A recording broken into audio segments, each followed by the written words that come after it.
Hello students, previous part में हम fungal infection को समझ चुके हैं। फंजाई के जो कैरेक्टरिस्टिक हैं, स्ट्रक्चरल कैरेक्टरिस्टिक्स जो हैं, उनको हम समझ चुके हैं। क्योंकि ये समझना इसलिए भी जरूरी था क्योंकि अब जो मेडिसिन हम यूज करेंगे इस पार्ट में स्पेशली हम फोकस करेंगे एंटी फंगल ड्रग्स पे। तो जो मेडिसिन यहाँ पे यूज होंगी वो स्पेसिफिक उन्हीं कैरेक्टरिस्टिक्स को टारगेट करेगी। सपोज अगर फंगल सेल वॉल अलग है, मैंने बताया कि फंगस की जो सेल वॉल होती है उसमें स्पेशल टाइप के आपके कैरेक्टरिस्टिक्स होते हैं। उसमें आपका मैनोप्रोटीन्स प्रेजेंट होती है, बीटा ग्लूकेन प्रेजेंट होता है, काइटिन प्रेजेंट होती है। तो आप ऐसी ही ड्रग यूज करोगे जो कि इन कंपोनेंट्स को टारगेट करती हो, है ना। आप पेप्टाइडोग्लाइकेन को टारगेट करने वाली मेडिसिन यहाँ पे यूज नहीं करोगे। क्यों? क्योंकि पेप्टाइडोग्लाइकेन इनकी सेल वॉल में है ही नहीं। समझ रहे हैं? तो हम ये कैरेक्टरिस्टिक्स को भी कंप्लीट समझ चुके हैं फर्स्ट पार्ट पे। अभी अगर आपने फर्स्ट पार्ट नहीं देखा है तो पहले आप उस पार्ट को देखिए, तब आप इस पार्ट पे आइए, ठीक है। तो क्योंकि फिर अगर आप यहाँ पे मैं कुछ चीज बताऊंगी और वो वहां पे हमने जिक्र किया है तो वो चीज आपके समझ में नहीं आनी, ठीक है। तो चलिए स्टार्ट करते हैं एंटी फंगल एजेंट के साथ कि आपकी कौन कौन सी ड्रग हैं जो कि फंगाई के ट्रीटमेंट में, अगर किसी को फंगल इन्फेक्शन हुआ है तो उसे ट्रीट करने के लिए यूज होती हैं। तो चलिए, तो सबसे पहली बात जो मैंने आपको बताई थी, एक बार सिंपली मैं इसको बता देती हूँ। ये मैंने एक फंगाई का केवल एक रफ आपको डायग्राम बताया था कि कैसे सेल वॉल के अंदर क्या क्या चीजें प्रेजेंट है। सेल मेम्ब्रेन में मैंने बताया था स्पेसिफिक टाइप का स्टेरॉल प्रेजेंट होता है जो कि एर्गोस्ट्रॉल है, जो कि हमारी सेल्स में नहीं होता है। हमारी सेल में आपका कोलेस्ट्रॉल होता है ना, तो कोलेस्ट्रॉल की जगह इसकी सेल मेम्ब्रेन में, जो फंजाई की सेल मेम्ब्रेन होती है उसमें क्या है, एर्गोस्ट्रॉल प्रेजेंट है। तो इसीलिए हम ऐसी ड्रग यूज करेंगे जो कि एर्गोस्ट्रॉल को टारगेट करती हो। अंदर जो है आपका, यानी कि जो साइटोप्लाज्म में स्पेशल जो न्यूक्लियस के अंदर जो आपका जेनेटिक मटेरियल है उसे टारगेट करने वाली मेडिसिन भी है। साइटोप्लाज्म में जो आपके माइक्रोट्यूब्यूल्स हैं, आपके ये माइक्रोट्यूब्यूल्स मैंने आपको बताया थे, इनको टारगेट करने वाली मेडिसिन भी अवेलेबल है। तो जो मेडिसिन अवेलेबल है केवल हम उन्हीं टारगेट्स को डिस्कस करेंगे। अदरवाइज आप जानते हो क्योंकि फंजाई आपका यूकैरियोट्स की कैटेगरी में आता है तो इसके अंदर आपके सारे ऑर्गेनेल्स प्रेजेंट होंगे, ठीक है। तो मैं केवल उनकी बात करूंगी जो आपके ट्रीटमेंट में यूज होते हैं या फिर जिन्हें टारगेट की तरह यूज किया गया है अभी तक फिलहाल, ठीक है।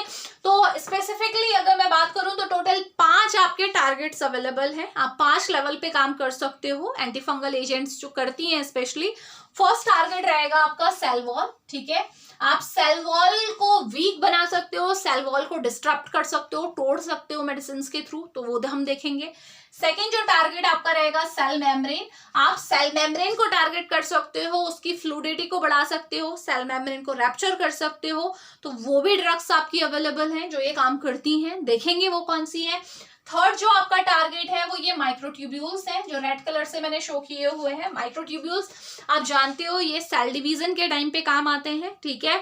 अगर ये ना हो तो सेल डिवीजन ना हो तो कुछ ऐसी ड्रग भी हैं जो क्या करती हैं, इन माइक्रोट्यूब्यूल्स को डिसेबल कर देती है सो दैट आपका सेल डिवीजन ना हो और आपका सेल सर्वाइव ही ना कर सके।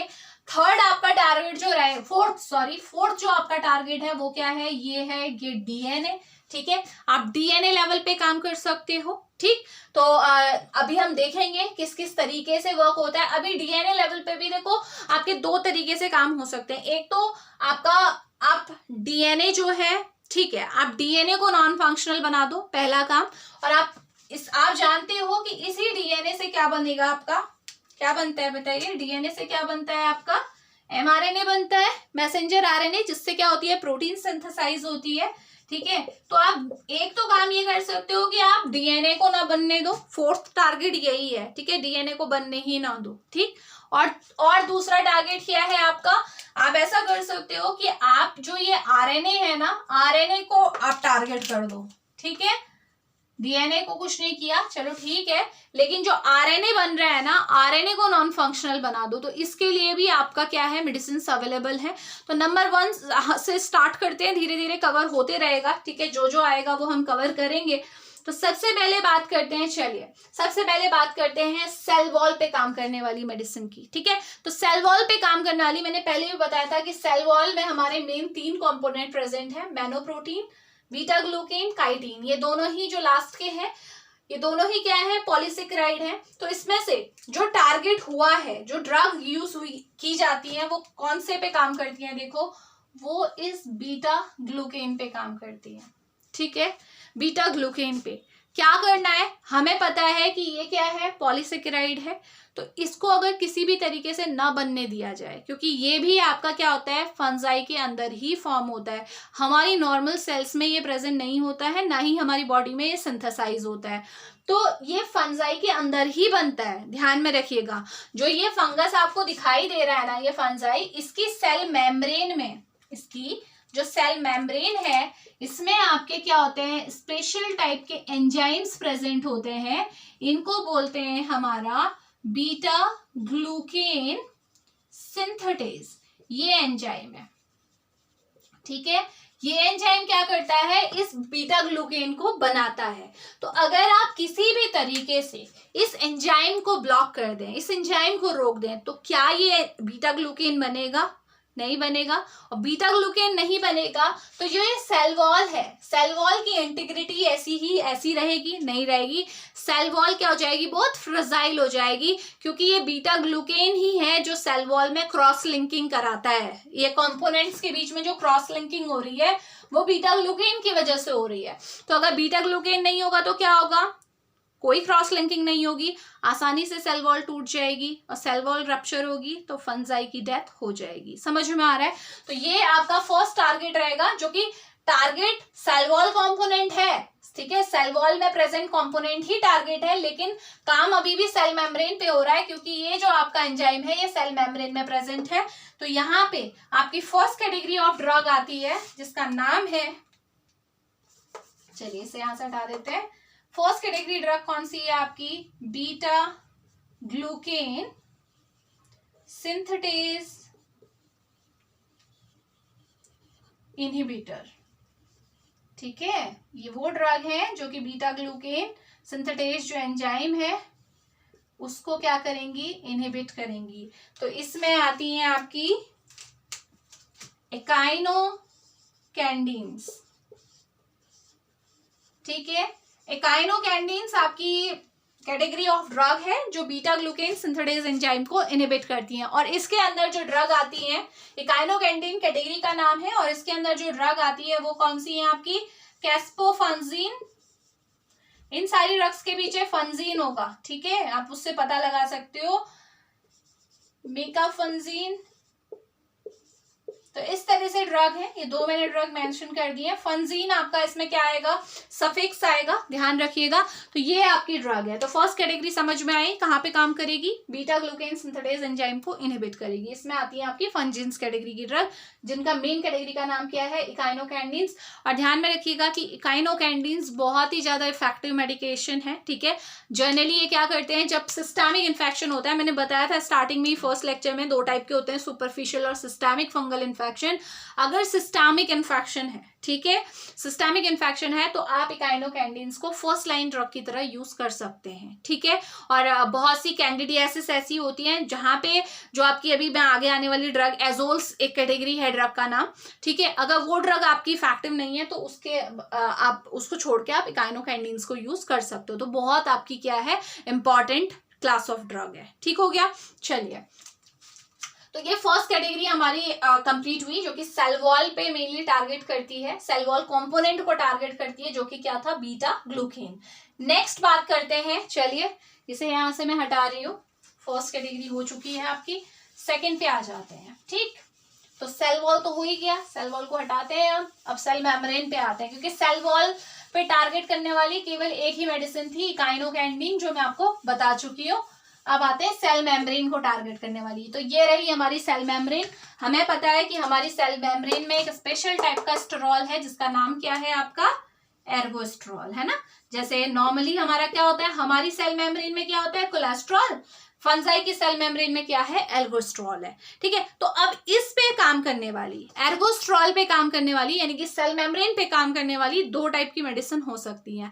पहली मेडिसिन कौन सी होंगी, जो कि ऑलरेडी फॉर्म्ड जो आपका एर्गोस्ट्रॉल है उस पे काम करे। फंजाई के अंदर एर्गोस्ट्रॉल फॉर्म हो चुका है, ठीक है, पहली कैटेगरी की बात कर रही हूँ, एर्गोस्ट्रॉल बन चुका है, लेकिन अब उसे क्या करना है, हमने उसे क्या करना है, आपने खत्म करना है, ठीक है।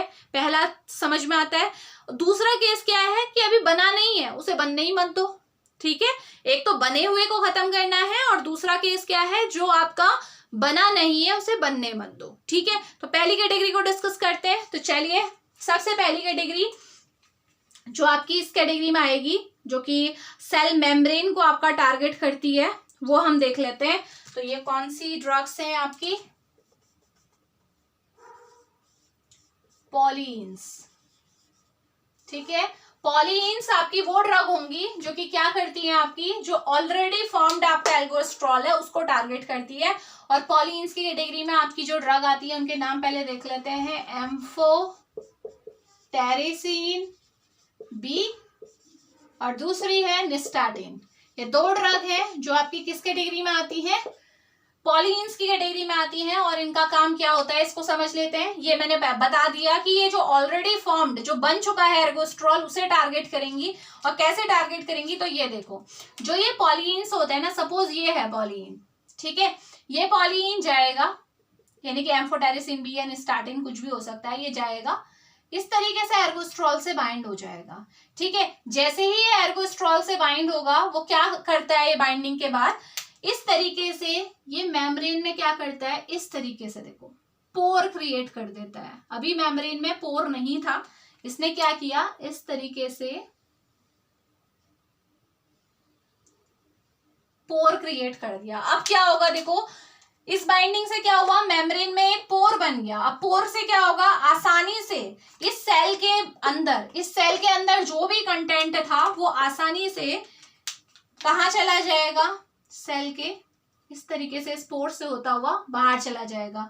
तो मेजर जो आपके इफेक्ट पड़ता है वो आयंस पे पड़ता है। जो सेल के अंदर स्पेशल आयंस है आपकी, जैसे कि पोटेशियम, आपको पता है सेल के अंदर बहुत ज्यादा रहता है, वो लीक होके कहाँ चला गया, सेल से बाहर चला गया।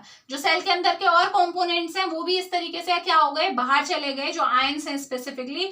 और इसकी वजह से क्या होगा, जो सेल है आपकी वो क्या हो जाएगी, लाइसिस हो जाएगी, टूट जाएगी। क्योंकि आप जानते हो आयनिक बैलेंस कितना इंपॉर्टेंट है सेल की इंटीग्रिटी के लिए। अगर सेल के अंदर के कंपोनेंट बाहर निकल जाएं, लीक होके बाहर आ जाएंगे, तो क्या होगा, सेल डेथ हो जाएगी। तो यही ये दोनों करते हैं पॉलीन्स। आप इन्हें लीजिए, ये एर्गोस्ट्रॉल के पास जाएंगे, बाइंड होंगे, बाइंड होने के बाद ये क्या करेंगे, जो सेल मेम्ब्रेन है उसमें पोर क्रिएट कर देंगे, छोटे छोटे से पोर्स बन जाएंगे, जिनके थ्रू जो सेल के अंदर के आयंस हैं स्पेसिफिकली वो बाहर निकल के आ जाएंगे। और जिसकी वजह से आपकी सेल मेम्ब्रेन जो है वो रप्चर हो जाएगी और फंजाई की क्या हो जाएगी, डेथ हो जाएगी। समझ में आ रहा है? तो इस तरीके से ये पॉलीन्स ऑलरेडी फॉर्म्ड जो एर्गोस्ट्रॉल है उसको टारगेट करते हैं, उनसे बाइंड होके अपना काम निकालते हैं। समझ में आ गया? ठीक है, इसके बाद जो इंपॉर्टेंट बात इन्हीं से रिलेटेड पहले मैं डिस्कस कर लेती हूँ कि जो आपका एम्फोटेरिसिन बी है ना, या फिर निस्टाटिन है, सबसे पहली बात तो इनका एब्जॉर्प्शन बहुत ही पुअर है। ठीक है, पुअर एब्जॉर्प्शन है, यानी कि अगर आप सोच रहे हैं कि आप इन्हें ओरली लेंगे, ठीक है, और ये एब्जॉर्ब होके आपके सर्कुलेशन में जाके जो सिस्टेमिक इन्फेक्शन, अगर किसी को इन्फेक्शन ऐसा हुआ है कि वो आपके सर्कुलेशन में चला गया है, ऑर्गन्स को अफेक्ट कर रहा है, और आप ये मेडिसिन लेंगे तो काम नहीं चलने का, पहली बात। ठीक है, ओरली मैं बात कर रही हूँ, ओरल रूट की। ठीक है, तो इसीलिए ये दोनों मेडिसिन आप ओरल रूट से लेंगे तो आपके सिस्टेमिक इन्फेक्शन में आपको कोई फायदा नहीं होने वाला है। तो इसीलिए ये जो दोनों मेडिसिन मैंने यहाँ पे मेंशन की हुई हैं, इनको क्या कर सकते हो आप, ओरली नहीं ले सकते हो, ओरली इफेक्टिव नहीं है। लेकिन एम्फोटेरिसिन बी के साथ एक चीज हो सकती है, पहले इसी को देख लेते हैं, स्टार्टिंग को बाद में देखेंगे। एम्फोटेरिसिन बी को आप क्या कर सकते हो, सपोज किसी को क्या है, आपका ओरल कैविटी में इन्फेक्शन है, फेरिंग्स में इन्फेक्शन है, या फिर इसोफेगस में इन्फेक्शन है। ठीक है, यहाँ पे तो आपको सर्कुलेशन में ड्रग डालने की जरूरत नहीं है, आप ओरली उसे एडमिनिस्टर कीजिए। आपके जो ओरल कैविटी में इन्फेक्शन है, या फेरिंग्स में इन्फेक्शन है, ओसोफेगस में इन्फेक्शन है, तो उससे आपको आराम मिल जाएगा। तो ऐसे केस में तो आप एम्फोटेरिसिन को ओरल ले सकते हो। समझ में आ गया? ओरल ऐसा नहीं कि ले नहीं सकते, कोई कहता है ना ओरल नहीं ली जा सकती, तो ओरल ले सकते हैं, लेकिन कब, जब ओरोफेरेंजियल इन्फेक्शन है। ठीक है, ये आपका टाइप ऑफ इन्फेक्शन है जो इसमें आता है। ठीक, सेकेंड आपका सेम आपका यही केस निस्टाटिन के साथ भी है। ठीक है, इसे भी आप ओरोफेरेंजियल अगर इन्फेक्शन है तो वहां पे आप ले सकते हो, क्योंकि आपको पता है ये आप सिस्टेमिक में नहीं ले सकते हो। सेकेंड केस जो ये एम्फोटेरिसिन बी है, इसको आप क्या कर सकते हो, अगर किसी को सिस्टमिक इन्फेक्शन है तो आप इसको आईवी इन्फ्यूजन के फॉर्म में दे सकते हो, ठीक है। आईवी आप डायरेक्टली सर्कुलेशन में से इन्फ्यूजन के फॉर्म में स्लोली, ठीक है, ये आप सर्कुलेशन में दे सकते हो। लेकिन एम्फोटेरिसिन के साथ बहुत सारे साइड इफेक्ट्स हैं, ठीक है, जो मैं डिस्कस करने वाली हूँ। तो इसीलिए इसको बहुत लास्ट केस में, जब आपका और दवाइयों से काम नहीं चल रहा होता है ना, तो तब इसे दिया जाता है। लेकिन पता होना चाहिए कि इसे आईवी इन्फ्यूजन के फॉर्म में दिया जा सकता है। अगर मैं बात करूं निस्टैटिन की, तो निस्टैटिन को कभी भी आईवी नहीं देते हैं, क्योंकि इसके साइड इफेक्ट ये बहुत पावरफुल मेडिसिन है और इसके साइड इफेक्ट बहुत ज्यादा टॉक्सिक है। तो इसलिए एम्फोटेरिसिन को तो मैंने बोला ना कि अगर और दवाइयों का असर नहीं हो रहा तो आप इसे दे दो आईवी, निस्टैटिन नहीं दी जाती है, ठीक है। तो निस्टैटिन का जो यूज है वो लिमिटेड है, आप उसे टॉपिकली अप्लाई कर सकते हो। अगर टॉपिकल प्रॉब्लम है, स्किन में प्रॉब्लम है, तो आप अप्लाई कीजिए। अगर ओरोफेरेंजियल प्रॉब्लम है जहां पे आपका सिस्टमिक इन्वॉल्वमेंट नहीं होता है, आपको ड्रग को सिस्टम में जाना जरूरी नहीं है सिस्टमिक सर्कुलेशन ब्लड में, तो तब आप इसे यूज कर सकते हो। तो आई होप दोनों के यूजेस को आप समझ रहे होंगे कि दोनों का एब्जॉर्प्शन बहुत पुअर है। तो ओरली तो आप इन्हें, आप सोचो कि ओरल आप ले लोगे और आपके सर्कुलेशन में जाके ये सही कर देगा, नहीं करने वाला, ठीक है। तो आईवी से आप एम्फोटेरिसिन को दे सकते हो आईवी इन्फ्यूजन के तौर पे, और दूसरा जो आपका निस्टैटिन है उसको तो देना ही नहीं है, क्योंकि ये बहुत ज्यादा टॉक्सिक है, ठीक है। अब मैंने बार बार मैं बोल रही हूँ कि ये टॉक्सिक है, इसका एम्फोटेरिसिन को भी बहुत लास्ट केस में आप यूज करते हैं, ठीक है, और इससे बेहतर ड्रग अवेलेबल है। तो कि क्या टॉक्सिटी ये प्रोड्यूस करता है? तो सबसे पहली बात, जो ये एम्फोटेरिसिन बी है, ठीक है, ये क्या करता है, हमारी जो नॉर्मल सेल्स होती हैं ना, उनको भी आपका, उनकी जो सेल मेम्ब्रेन है उनमें भी पोर क्रिएट कर सकता है, ठीक है। ये नॉन स्पेसिफिक है, केवल ये एर्गोस्ट्रॉल से बाइंड होकर पोर क्रिएट करेगा ये कहना सही नहीं है। ये हमारी सेल मेम्ब्रेन में जाके, हमारे जो सेल मेम्ब्रेन, जो हमारा स्ट्रॉल है उसके साथ बाइंड होके वहां पे भी पोर्स क्रिएट कर सकता है। और ये सबसे ज्यादा देखा गया है रीनल जो हमारी सेल्स हैं उसमें, ठीक है। तो इसे लेने से रीनल फेलियर हो सकता है, ठीक है। तो इसको इसीलिए मैं बोल रही हूँ कि इसको ऐसे यूज नहीं किया जाता है। बहुत आपके एंड केस में आप यूज कर सकते हो, बहुत शॉर्ट ड्यूरेशन के लिए, क्योंकि किसी भी साइड इफेक्ट का ऐसा नहीं है आपने 1-2 दिन लिया और आपको साइड इफेक्ट आ जाएंगे। देर तक यूज करने में, आप ज्यादा लंबा यूज करते हो तब ये देखने को मिलता है, ठीक है। तो एम्फोटेरिसिन, क्योंकि ये इसके जो टारगेट है ये नॉन स्पेसिफिक है, केवल फंजाई की जो सेल मेम्ब्रेन है उसी को टारगेट नहीं करता है एर्गोस्ट्रॉल को, ये हमारी सेल मेम्ब्रेन को भी डैमेज कर सकता है, पोर्स क्रिएट कर सकता है। इसीलिए समझ में आया ना, नहीं यूज करना। तो इसके साथ जो सबसे इंपॉर्टेंट आपका साइड इफेक्ट है वो है रीनल फेलियर, और सेकंड जो है वो है इन्फ्यूजन रिएक्शन। जो आईवी आप इसे दे रहे हो, अगर किसी इंसान को आपको एम्फोटेरिसिन भी देना पड़ रहा है और आईवी अगर आप दे रहे हो, इन्फ्यूजन के तौर पे दे रहे हो, धीरे धीरे ड्रिप से चढ़ रहा है, तो उस केस में भी रिएक्शन हो जाती है, जिसमें इंसान को, जिसको चढ़ रहा है उसको फीवर होने लगेगा, चिल्स आएंगे। तो ये आपकी इन्फ्यूजन रिएक्शन है जो एम्फोटेरिसिन के साथ हो सकती है, ठीक हो गया। तो इस चीज को आपको ध्यान में रखना है। अब बात आती है कि जब मैंने बोला कि ये इसके साइड इफेक्ट हैं, ठीक है, ये इसके साइड इफेक्ट है, तो भाई अगर यूज करना पड़ रहा है, अगर किसी केस में आपको लग रहा है कि एम्फोटेरिसिन के बिना काम नहीं चल रहा है, यूज करना पड़ रहा है, तो आप क्या कर सकते हो? तो इसके लिए आपके जो साइंटिस्ट हैं, रिसर्चर्स हैं, उन्होंने क्या बनाया, लाइपोसोमल एम्फोटेरिसिन बी टैबलेट तैयार की। लाइपोसोमल मतलब उसके बाहर आपकी, लाइपोसोम होता क्या है जनरली, उसमें क्या होता है, आपकी लिपिड की बाइलेयर होती है, ठीक है, एक ऐसी वेसिकल है जिसमें बाहर से लिपिड की बाइलेयर है, बीच में एक्वस कोर है, ठीक है। तो आप क्या करते हो, एम्फोटेरिसिन बी को उस कोर के अंदर रखते हो, ठीक है। यानी कि जब वो कोई इंसान एम्फोटेरिसिन बी लेगा, लाइपोसोमल एम्फोटेरिसिन बी लेगा, तो वो बॉडी में आपका किसी दूसरे सेल के साथ डायरेक्ट कांटेक्ट में नहीं है ना एम्फोटेरिसिन बी। तो होता क्या है, जब ये लाइपोसोमल जो आपका, जिसके अंदर आपका एम्फोटेरिसिन बी है, जब ये फंजल सेल, फंजाई की जो सेल है उसके कांटेक्ट में आता है, तो तभी क्या होता है, ये लाइपोसोम टूटता है और इसके अंदर से जो एम्फोटेरिसिन बी है वो आपका फंगस की जो सेल है उसके साथ क्या करेगा, उसके एर्गोस्ट्रॉल से बाइंड होगा, पोर्स क्रिएट करेगा और फंगाई को किल करेगा। ये अब यहाँ पे एडवांटेज क्यों हुआ, क्योंकि ये जो लाइपोसोमल सेल है जिसके अंदर ये एम्फोटेरिसिन बी है, ये हमारी नॉर्मल सेल के साथ इंटरेक्ट करते हुए इसका आपका ये टूटता नहीं है। ये केवल जब फंगल सेल के कांटेक्ट में आएगा, कुछ आपका ये क्यों होता है इसका आज तक रीजन नहीं पता है, ठीक है, एग्जैक्टली ये क्यों हो रहा है, बट ऐसा ही होता है कि जो फंगाई की सेल है, जो फंगस आपकी सेल है, जैसे ही ये उसके कांटेक्ट में आएगा लाइपोसोम, तो ये अपने अंदर से एम्फोटेरिसिन बी को रिलीज कर देगा। लेकिन अगर ये हमारी नॉर्मल सेल के कांटेक्ट में आएगा तो एम्फोटेरिसिन बी को रिलीज नहीं करेगा। तो उससे क्या होगा, जो साइड इफेक्ट है, जो रिएक्शन है वो नहीं होगी। समझ में आ रहा है? ठीक है, आई होप ये समझ में आ गया होगा। ये बहुत इंपॉर्टेंट पॉइंट है, ठीक, जो आपको दिमाग में रखने हैं।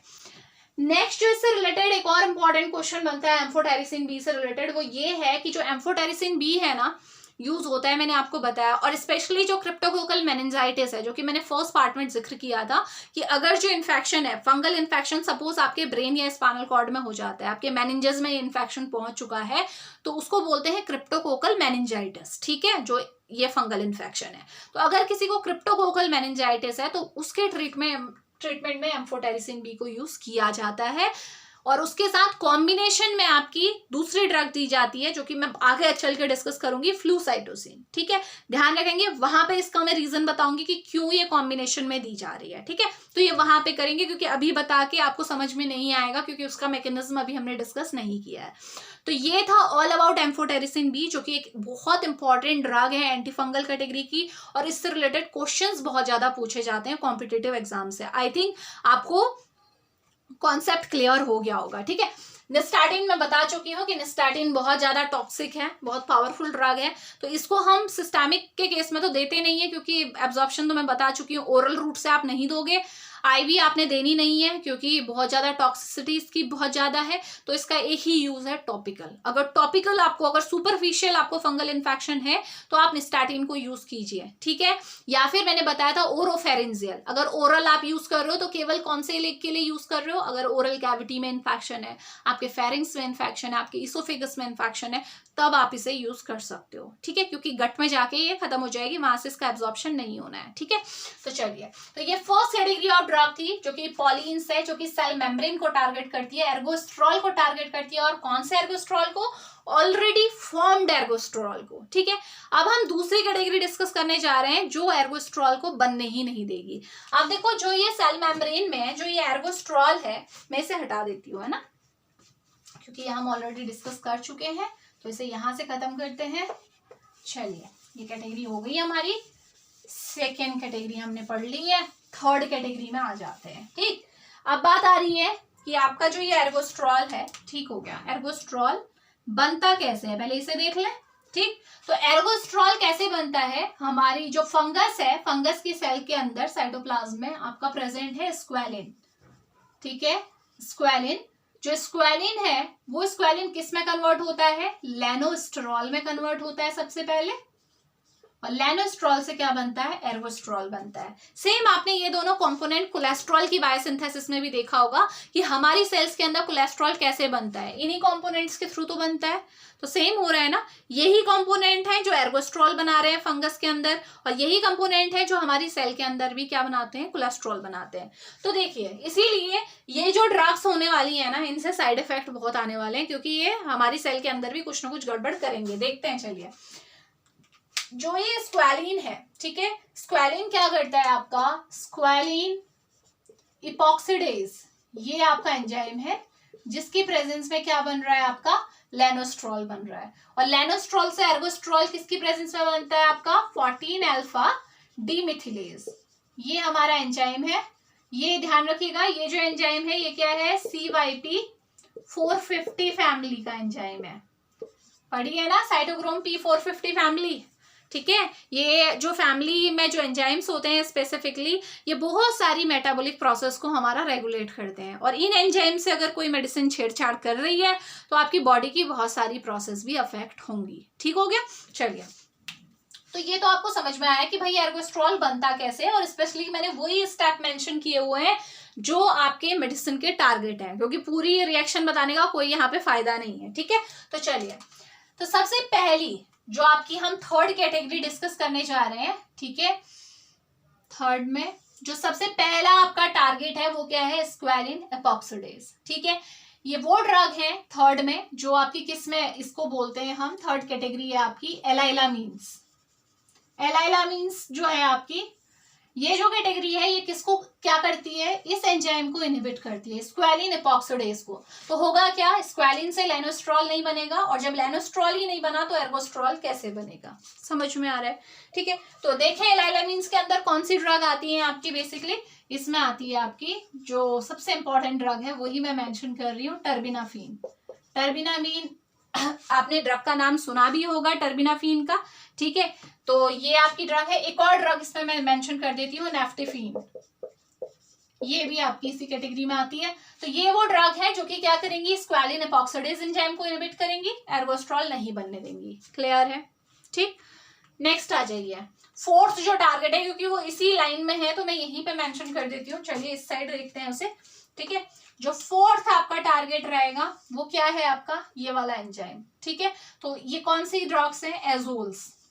एजोल्स आपकी वो कैटेगरी है जो क्या करती है, आपकी इस एंजाइम को इनहिबिट करती है। तो डायरेक्टली ये क्या करेगी, 14 अल्फा डीमेथिलेज एंजाइम को इनहिबिट करेगी, लैनोस्ट्रॉल से एर्गोस्ट्रॉल बनने नहीं देगी, है ना। तो ये लास्ट स्टेप पे जाके काम कर रही है, तो ज्यादा इफेक्टिव है, ठीक। और साथ ही साथ क्योंकि ये CYP450 फैमिली का एंजाइम है, तो इसकी वजह से इसके जो एडवर्स इफेक्ट हैं, साइड इफेक्ट हैं, वो बहुत ज्यादा है, ठीक हो गया। क्योंकि ये एंजाइम जो है केवल यही रिएक्शन नहीं करवाता है, ये और रिएक्शंस में भी इन्वॉल्व होता है, ठीक। तो ये आपको ध्यान में रखना है। तो देखें एजोल्स के अंदर कौन कौन सी ड्रग आती हैं, एजोल्स की कैटेगरी में जो ड्रग आती हैं वो हम देख लेते हैं। तो चलिए ध्यान रखिएगा कि जो एजोल्स है, एजोल्स की कैटेगरी में आपको आप दो पार्ट में डिवाइड कर सकते हो, दो type, according to chemical structure. तो फर्स्ट कैटेगरी है आपकी इमिडाजोल, यानी कि इनमें इस कैटेगरी में वो ड्रग आएंगी जिसमें इमिडाजोल रिंग प्रेजेंट है, और दूसरी आती है आपकी ट्रायाजोल, इसमें ट्रायाजोल रिंग प्रेजेंट होगी ऑब्वियसली, ठीक है। तो दो कैटेगरी में आप एजोल्स को क्लासिफाई कर सकते हो। रीजन बहुत सिंपल है, एक तो स्ट्रक्चरल डिफरेंस होने की वजह से दो कैटेगरी बनी। एक क्या है कि जो इमिडाजोल है ना, इमिडाजोल के अंदर जो ड्रग्स आती हैं आपके, इनकी जो टॉक्सिक आप बोल सकते हो प्रोफाइल है, टॉक्सिसिटी प्रोफाइल, वो बहुत आपकी वर्स है, यानी कि इसकी वजह से टॉक्सिसिटी ज्यादा होती है। तो इसीलिए आप क्या करेंगे, ज्यादातर हम अगर बात करते हैं, अगर सिस्टेमिक आपको ट्रीट करना है इन्फेक्शन को, किसी के सिस्टमिक आपके ब्लड सर्कुलेशन में आपके ऑर्गन्स अफेक्ट हो चुके हैं, सिस्टम जो इन्फेक्शन है वो इतना डीप जा चुका है, तो आप ट्रायाजोल्स को दोगे, ठीक है। और ये जो इमिडाजोल है इनका लिमिटेड यूज है, आप सुपरफिशियली इन्हें यूज कर सकते हो। बहुत कम केस होते हैं जहां पे इन्हें सिस्टेमिक दिया जाता है, आप ओरली दे रहे हो, ठीक है। तो चलिए देख लेते हैं जो आपका इस कैटेगरी में आती है, आपकी कौन सी आती है। देखो इमिडाजोल में सबसे पहली ड्रग है क्लोट्रिमाजोल, क्लोट्रिमाजोल,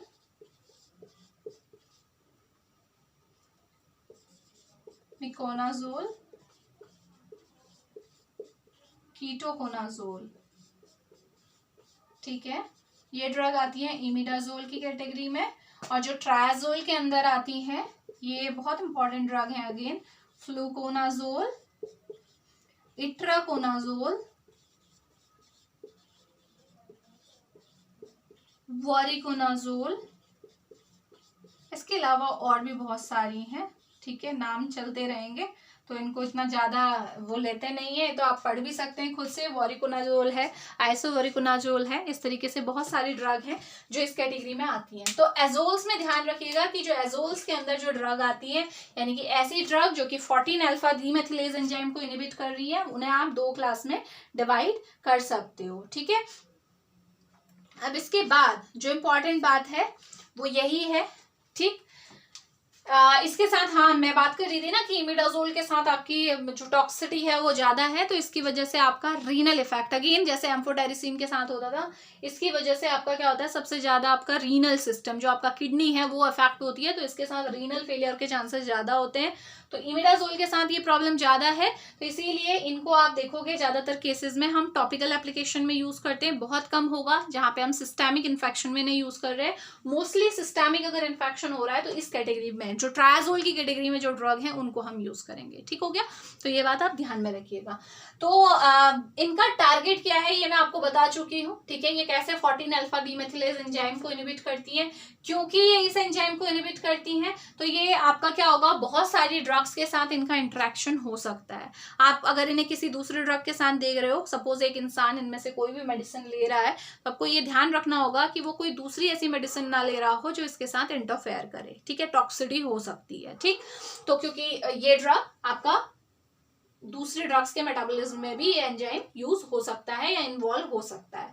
तो ये था आपका फोर्थ, आपका आप बोल सकते हो फोर्थ कैटेगरी ऑफ ड्रग, जो कि क्या है, एजोल्स हैं, ध्यान में रखिएगा। ठीक, इससे रिलेटेड देख लेते हैं कुछ इंपॉर्टेंट पॉइंट, यहाँ पे कहीं छूट ना रहा हो हमारा। ठीक, चलिए ये हमारा यहाँ तक हमारा कवर हो चुका है।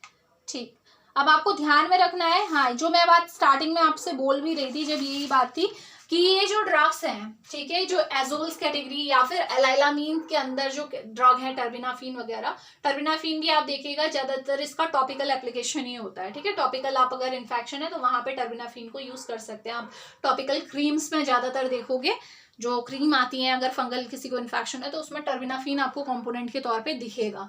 तो ये दोनों ही कैटेगरी जो ड्रग हैं ये क्या कर रही है, ये स्क्वालिन एपॉक्सिडेज को इनहिबिट कर रही है, ये 14 अल्फा डीमेथिलेज को इनहिबिट कर रही है। मैंने बताया था ये दोनों ही एंजाइम ह्यूमन में भी प्रेजेंट होते हैं, हमारे सेल्स के अंदर भी प्रेजेंट होते हैं, वहां पे ये कोलेस्ट्रॉल बनाने का काम करते हैं हालांकि।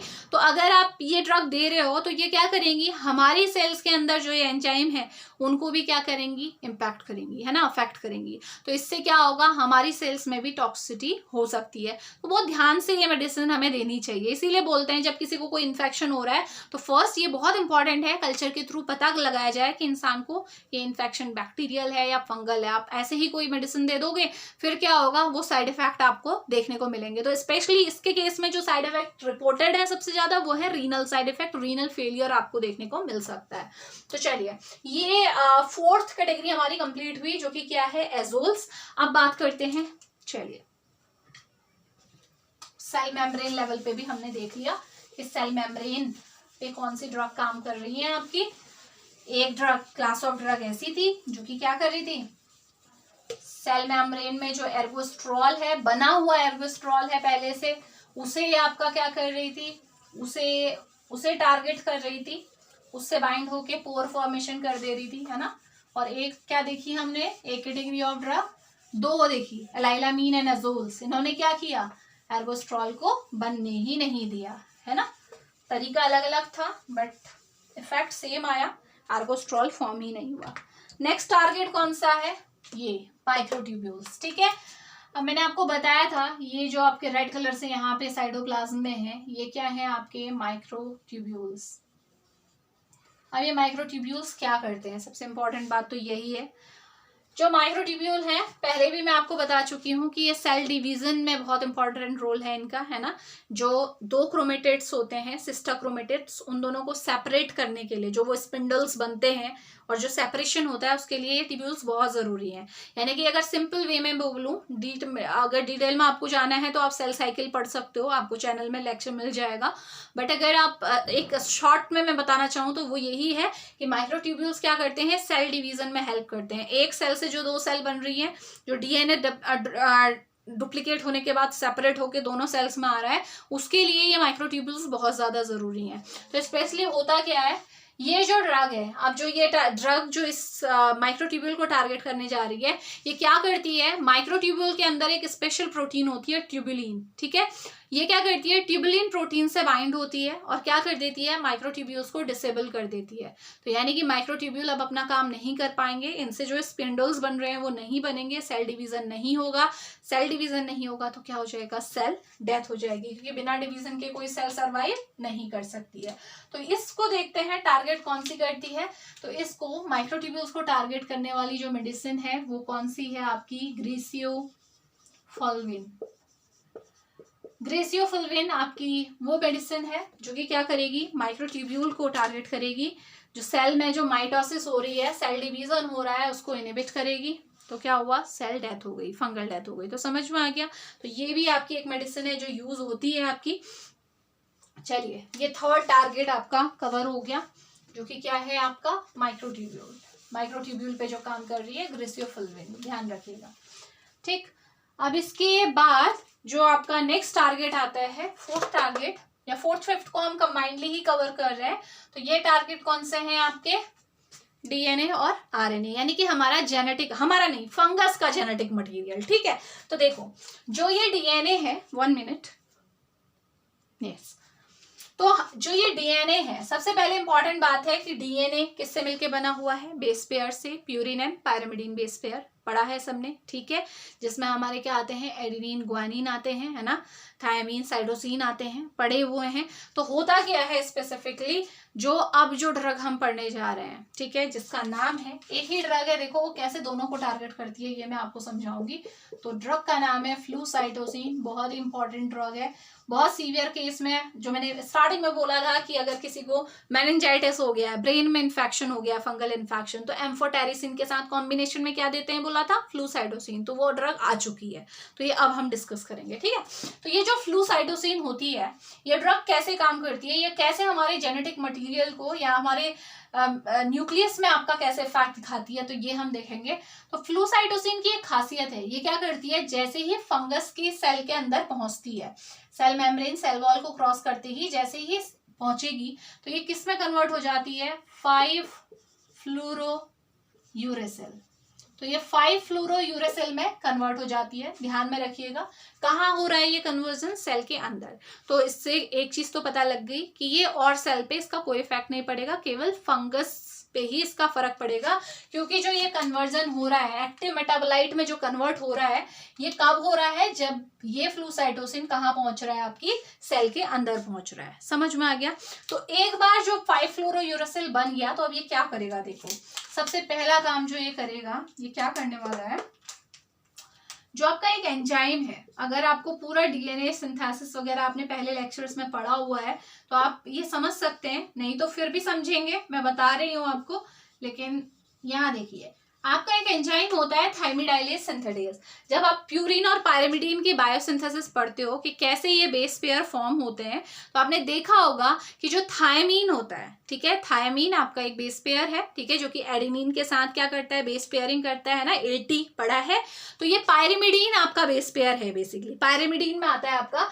तो जो थायमीन है उसकी सिंथेसिस के लिए ये थायमिडाइलेज सिंथेटेज एंजाइम बहुत इंपॉर्टेंट है, ठीक हो गया।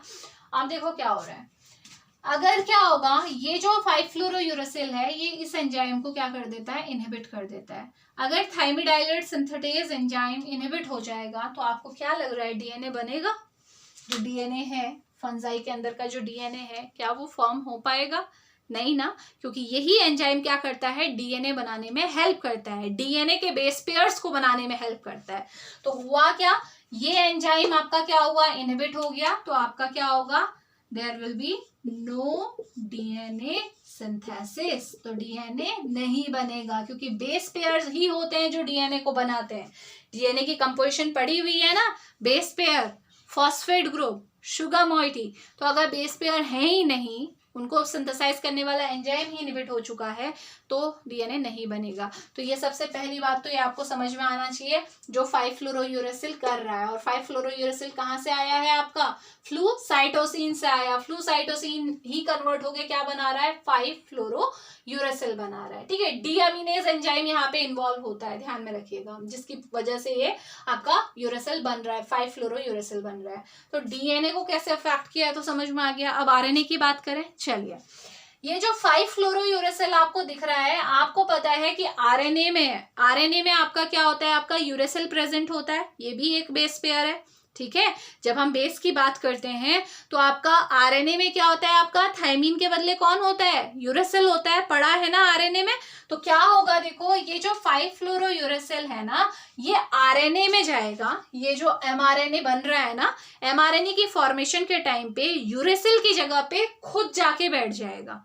जहां पे जब आरएनए बन रहा होगा, पूरे कोड से आपका डीएनए आरएनए को बना रहा होगा, तो उस टाइम पे जहां पे यूरेसिल आता था, यूरेसिल की जगह कौन आ जाएगा, 5-फ्लोरोयूरेसिल। और जैसे ही ये आपका क्या हुआ, आपका ये चेंज हुआ, 5-फ्लोरोयूरेसिल आपका आया, वैसे ही आपका क्या होगा, एमआरएनए जो बन रहा था वो वहीं पे रुक जाएगा। अब एमआरएनए फॉर्म नहीं होगा, ठीक है, क्योंकि आपका एक नॉन फंक्शनल यूनिट बीच में आ चुकी है। जहां यूरेसिल को आना चाहिए था, वहां पे 5-फ्लोरोयूरेसिल आ चुका है। तो इस तरीके से ये क्या करेगा, सेकेंड इसका जो इफेक्ट रहेगा वो यही रहेगा। वो क्या है, वो ये है कि ये क्या करने वाला है, जो आपका 1 मिनट, जो आपका यूरेसिल है उसे क्या कर देगा, ये डिस्प्लेस कर देगा। It will displace the uracil, ठीक है। और जैसे ही यूरेसिल डिस्प्लेस होगा और उसकी जगह 5 फ्लोरो यूरेसिल आ जाएगा, वैसे ही क्या होगा आपका mRNA जो था, RNA फॉर्मेशन क्या हो जाएगी, फॉर्मेशन विल बी स्टॉप। ठीक है, तो क्या हुआ, mRNA फॉर्मेशन नहीं होगी। तो किस तरीके से एक ड्रग डीएनए को भी अफेक्ट कर रही है और आरएनए को भी अफेक्ट कर रही है, समझ में आ गया। दोनों टारगेट, 4th और 5th टारगेट एक ही मेडिसिन के थे। ठीक है, तो अभी क्या हुआ, ये जो मेडिसिन है बहुत इफेक्टिव मेडिसिन है। क्यों? क्योंकि जब भी कोई मेडिसिन जेनेटिक लेवल पे काम करती है, आपके मेन डीएनए आरएनए को टारगेट करती है, तो वो वैसे ही आपकी बहुत ज्यादा आपकी क्या हो जाती है, इफेक्टिव हो जाती है। तो इस मेडिसिन को क्या करते हैं हम, इन सीवियर केसेस जैसे कि क्रिप्टोकोकल मेनिंजाइटिस का हमने जिक्र किया था, वहां पे हम क्या करते हैं, एम्फोटेरिसिन बी के साथ कॉम्बिनेशन में देते हैं। अब कॉम्बिनेशन में देने का कारण देखो, एम्फोटेरिसिन बी क्या करेगा, मैंने क्या बोला कि फ्लूसाइटोसिन जब 5 फ्लोरोयूरेसिल में कन्वर्ट होता है तभी जाके वो अपना काम करता है, और ये कन्वर्जन कहाँ हो रहा है, सेल के अंदर आके हो रहा है। ठीक है, और इसका मतलब 5 फ्लोरोयूरेसिल को, सपोज ये 5 फ्लोरोयूरेसिल है, तो फर्स्ट इसका टारगेट क्या है, इसका टारगेट सॉरी फ्लूसाइटोसिन अगर ये है तो फ्लूसाइटोसिन का पहला टारगेट क्या है, वो सेल वॉल, सेल मेम्ब्रेन को क्रॉस करता हुआ अंदर साइटोप्लाज्म में पहुंचे, और यही पहुंचने के बाद ये कन्वर्जन होना है। ठीक है, जो साइटोसिन डीएमाइनेज एंजाइम है उसके प्रेजेंस में ये कन्वर्जन होता है। तो उसके लिए, यानी कि उसके लिए इसे सेल वॉल और सेल मेम्ब्रेन को क्रॉस करता हुआ अंदर आना पड़ेगा। ठीक हो गया। तो अगर इसके साथ कॉम्बिनेशन में कोई एक ऐसी मेडिसिन दे दें जो इसके ट्रैवल को आसान बनाती हो, जो इसे आसानी से अंदर एंट्री देती हो, तो वो तो बहुत ही इफेक्टिव रहेगा। और एम्फोटेरिसिन क्या करता है बेटा, एम्फोटेरिसिन क्या करता है, सेल मेम्ब्रेन में पोर फॉर्म करता है ना, पढ़ा था अभी। तो ये क्या करेगा, एम्फोटेरिसिन क्या करेगा, जाएगा सेल मेम्ब्रेन में पोर फॉर्म कर देगा और आसानी से ये फ्लूसाइटोसिन सेल मेम्ब्रेन के अंदर एंट्री ले लेगा। तो ये कारण है दोनों को कॉम्बिनेशन में देने का, समझ में आ गया। तो एम्फोटेरिसिन अपना इफेक्ट प्रोड्यूस कर रहा है, पोर फॉर्म करेगा, आयंस की लीकेज करवाएगा, ये फटाफट से उन पोर्स के थ्रू आपकी सेल के अंदर जाएगा, न्यूक्लियस में जाके आपका डीएनए को आपका बनने को रोकेगा, आरएनए फॉर्मेशन को रोकेगा। तो ओवरऑल जो इफेक्ट आएगा वो सिनर्जिस्टिक इफेक्ट आएगा, बहुत अच्छा इफेक्ट आएगा। और ये एक एग्जाम्पल है सिनर्जिज्म का, पूछा जा सकता है, एम्फोटेरिसिन एंड फ्लूसाइटोसिन। तो दोनों का इफेक्ट आई होप आपको समझ में आ चुका होगा कि किस तरीके से हम इन दोनों को कॉम्बिनेशन में दे रहे हैं और क्यों दे रहे हैं। ठीक है, तो ये इंपॉर्टेंट बात थी। तो अभी हम लोगों ने क्या करा, सारी एंटी फंगल ड्रग्स को कवर कर लिया है जो जो यूज होती हैं आपकी। तो ध्यान रखिएगा, जो मैं बार बार आपसे बोल रही हूँ, जहां जिस इन्फेक्शन में टॉपिकल की जरूरत है वहां पे आप वो ड्रग यूज कीजिए जो टॉपिकली आप यूज कर सकते हो। ठीक है, और जहां पे आपका सिस्टमिक इन्वॉल्वमेंट है, आपका जो इन्फेक्शन है वो आपके सिस्टमिक सर्कुलेशन में चला गया है, आपके और ऑर्गन्स को अफेक्ट कर रहा है, तो वहां पे आपकी ड्रग्स क्या हो जाएंगी, डिफरेंट हो जाएंगी। ज्यादातर आप देखोगे सिस्टमिक अगर इन्फेक्शन हो चुका है तो जहां पे मैंने अभी काइनोकैंडिन्स आपको पढ़ाया था जिसमें फंजीन आता है, कैस्पोफंजीन, वो बहुत अच्छी ड्रग है, फर्स्ट लाइन ड्रग है। ठीक है, अगर उससे काम नहीं चल रहा तो तब जाके हम क्या करते हैं, एजोल्स पे आते हैं। ठीक है, जिसमें फ्लूकोनाजोल स्पेशली आ रहा है। ठीक है, तो इस तरीके से, और तब भी अगर वो भी इफेक्टिव नहीं है तब आप एम्फोटेरिसिन पे आते हो, क्योंकि मैंने बताया एम्फोटेरिसिन भी कि बहुत सारा आपका क्या है, टॉक्सिसिटी है, तो इसीलिए उसे लास्ट लाइन में आप यूज कर सकते हो, लेकिन इफेक्टिव मेडिसिन है। ठीक है, तो ये था all about anti fungal drugs, जो ऐसी ड्रग्स जो कि फंगल इन्फेक्शन को ट्रीट करने में यूज होती हैं। तो आई होप आपको समझ में आया होगा। मिलते हैं नेक्स्ट लेक्चर में ऐसे ही किसी टॉपिक को डिस्कस करने के लिए। Thank you so much.